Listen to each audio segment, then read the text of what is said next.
இந்த விழாவில் இதோ அரங்கநாத பெருமானை பார்க்கிறோம். பார்க்கின்ற போதே அப்பா, நீ இந்த ஒரு ஆண்டும் பரமபதவாசல் திறப்பின் போது எங்கள் வாழ்க்கையின் லட்சியத்தை உணர்த்துகின்றாய். என்ன அழகான அந்த கொண்டை, அபயஹஸ்தம், எங்கு பார்த்தாலும் நகை, அவரே புன்னகை, அவருக்கு மேல் இந்த நகை, அங்கே பார்த்தால் இவரே திருமால், அவருக்கு மேல் மால். இதோ திப்பந்தங்கள் அந்த காலத்திலிருந்து இந்த காலம் வரை ஸ்ரீ ராமானுஜருடைய வழிபடி எல்லா இடமும் அதே மாதிரி செய்கிறார்கள். நெற்றியிலே கஸ்தூரி திலகம், மார்பிலே மாலைகள். இந்த மாலைகள் என்ன சொல்கிறது? ஆகா, நாங்கள் எல்லாம் இன்று உய்வு பெற்றோம் என்று சொல்கிறது. அழகாக இருக்கக்கூடிய பெருமான், பெருமையாக இருக்கக்கூடிய பெருமான், ஒவ்வொரு மாலையும் ஒரு காலத்திலே மன்னர்களால் அணிவிக்கப்பட்டது. இந்த திருக்கோவிலுக்கு என்ன பெருமை என்று சொன்னால் மிகப்பெரிய பெருமை. பரமபதவாசல் திறப்பு. வாழ்க்கையில் வாழ்கிறோம், இருக்கிறோம், ஆனால் முடிவு தெரியவில்லை. முடிவு தெரிந்தால் பெருமையாக இருக்கும். இதோ நடை நடந்து வருகிறார் ஸ்ரீபாதம் தாங்கிகள். மெல்ல நடை நடந்து பெருமானுடைய அழகை பக்தர்களுக்கு காட்டுகிறார். முடிவு தெரியாமல் இருக்கின்ற நமக்கு எது முடிவு என்றால் வாழ்க்கைக்கு பிறகும் நிம்மதி வேண்டும். இதோ அந்த அழகை பார்க்கிறோம். முத்து முத்து, முத்தால் கை முத்து, இவர் பார்ப்பது முத்து, இவரை பெற்றவர்கள் பெறுவதும் முத்து. இதோ உயர் அதிகாரிகள் எல்லாம் வந்து இதை மேற்பார்வையிடுகின்றார்கள். மேல் விதானமே மறைந்து போகின்ற அளவிற்கு மலர் கோலம்.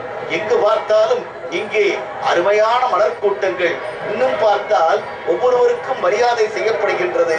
பட்டர் அவர்கள் அந்த மரியாதையை ஒவ்வொருவருக்கும் பரிவட்டம் கட்டி அதற்கு மேல் சடாரியை சாடிக்கின்றார். சடா என்ற வாயு நம்மை விட்டு விலக பெருமான் சடாரியார் அருள் தருகின்றார்.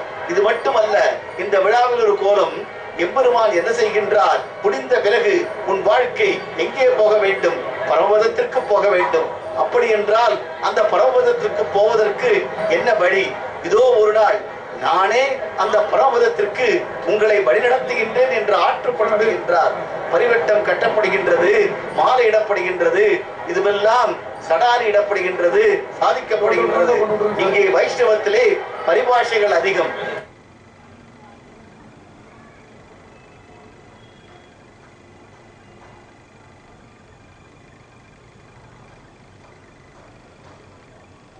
மன மகிழ்ச்சியை தருகின்றது.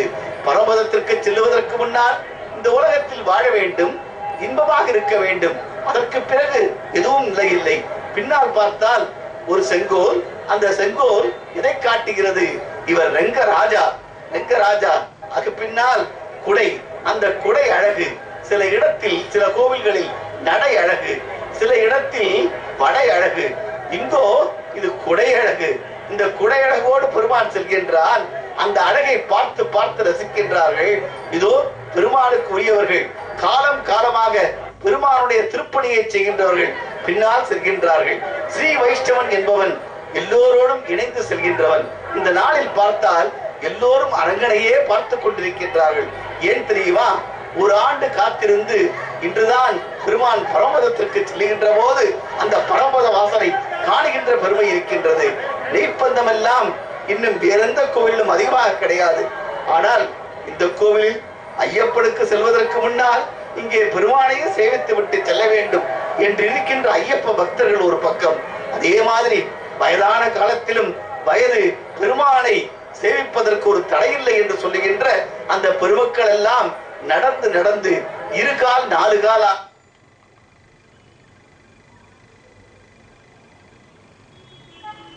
லட்சுமீநாத சமாரம்பாம் நாதயாம் நமத்யமாம் அஸ்மதாச்சாரிய வயந்தாம் வந்தே குரு பரம்பராம். ஸ்ரீயப்பதியான சர்வேஸ்வரன் திருமணந்தை மண்மழந்தை இருபாலும் திகழ நலவந்தமில்லதோர் நாட்டில் அந்தமில் பேரின்பத்து அழியாரோடு ஏழுலகும் தனிக்கோல் செல்ல வீற்றிருக்கும் அயர்வரும் அமரர்கள் அதிபதியான அடியார் பொழில் சூழ் அரங்கரகரப்பன் தன்னுடைய அற்புதமான திருக்கோலத்தோடு அடியாளகராக எம்பெருமான் வந்து கொண்டிருக்கக்கூடிய அற்புதமான காட்சியை நாம் கண்டு கொண்டிருக்கிறோம். சிறுபாதம் தாங்கிகள் எம்பெருமானை தன்னுடைய தோளுக்கிரியாராக சுமந்து கொண்டு அவருடைய அற்புதமான நடையழகும் உடையழகும் பின்னழகும் முன்னழகும் அவருடைய ஜடையழகும் பார்த்து ரசித்துக் கொண்டு பக்தர்கள் கூட்டமெல்லாம் ஐயோ இவ்வளவு அழகாக இருக்கிறானே, பெய்யோருடைய தன்மேனியின் விரிசோதியின் மறைய பொய்யோ எனும் இளையானோடும் போனான் ஐயோ மரகதமோ மரிகடலோ மடைமுகிலோ ஐயோ இவன் அழகும் வடிவென்பதோர் அழியா அழகுடையான் என்று அழியாத அழகுள்ளவராகிய ரங்கராஜா அப்படியே நடந்து கொண்டிருக்கக்கூடிய அற்புதமான காட்சியை நாம் காண்கிறோம். அந்த ரங்கராஜனுடைய தோற்றம், அவருடைய வருகை பொலிவும் தீப்பந்தத்தோடு அடியார்கள் அவரை சேவித்துக் கொண்டு அப்படியே வேகமாக வரக்கூடிய அற்புதமான காட்சியையும் காண்பதற்காக பல்லாயிரக்கணக்கான மக்கள் விழிமேல் விழிவைத்துக் கொண்டு தொழுகண்டார் தோளே கண்டார் தொழுகடல் கவலவண்ண தாழ்கண்டார் தாளே கண்டார் என்று அவரையே பார்த்து பார்த்து ரசித்துக் கொண்டிருக்கிறார்கள். அனுபவித்துக் கொண்டிருக்கக்கூடிய அற்புதமான காட்சியை நாம் பார்க்கிறோம்.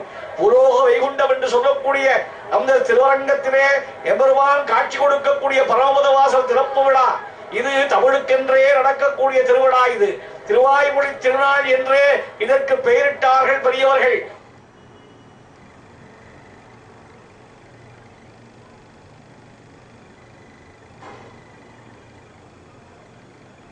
ஊழியர்கள் எல்லாம் அங்குமிங்குமாக சென்று கொண்டிருக்கிறார்கள். காவல்துறையை சார்ந்த அன்பர்கள்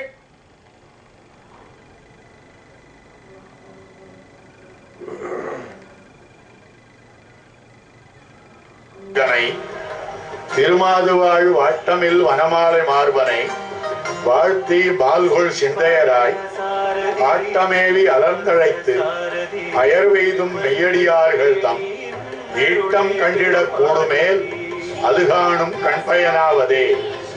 நமக்கு கண் படைத்த பயன் என்ன?